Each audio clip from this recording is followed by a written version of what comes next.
जिस वंश के लोग आजकल मेवाड़ के राज सिंहासन को सुशोभित कर रहे हैं उसका परंपरागत इतिहास सन 728 ई शून्य से आरंभ होता है। इसी वर्ष कालभोज बापा ने मौर्य वंश के राजा को चित्तौड़ से भगाकर स्वयं उस पर अधिकार कर लिया। बापा और उसके कार्यकलाप के विषय में अनेक कथाएं मिलती हैं, परंतु इन कथाओं में बहुत गड़बड़ है और पुरानी होने से वे धुंधली प्रतीत होती हैं।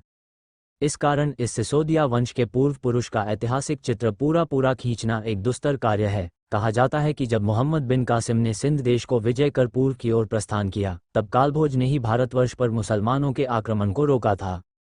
मोहम्मद पराजित हुआ और देश का शेष भाग मुसलमानों के हाथों पड़ने से बच गया।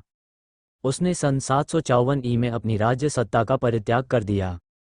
इसके पश्चात बड़े बड़े वीर योद्धा इसके उत्तराधिकारी हुए। जब शहाबुद्दीन ने भारतवर्ष पर सन 1161 ईस्वी में आक्रमण किया तब सुमेर सिंह चित्तौड़ के सिंहासन पर विराजमान थे। उनके विषय में कहा जाता है कि उसने पृथ्वीराज की बहन से विवाह किया था। राजपूतों में प्रसिद्ध है कि सुमेर सिंह ने पृथ्वीराज की बड़ी सहायता की थी। सुमेर सिंह के बाद 8वीं पीढ़ी में राणा रत्न सिंह हुए। यह वही राणा है जिन्होंने रानी पद्मिनी से विवाह किया। राणा रत्न सिंह के इतिहास को दो घटनाओं ने बहुत रोचक बना दिया है। उनमें से एक तो चित्तौड़ की पहली लूट है और दूसरी सेनापति भीमसेन का अलाउद्दीन से कड़ा मुकाबला।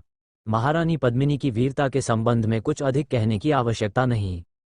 इसने उस प्रथा का सूत्रपात किया था जिसके अनुकरण में राजपूत राजकुमारियां मुसलमान विजेताओं के हाथ पड़ने के बजाय धधकती हुई ज्वाला में कूदकर अपने पंचभौतिक शरीर को भस्मीभूत कर दिया करती थीं, जिसे अब तक भी जौहर के नाम से पुकारा जाता है।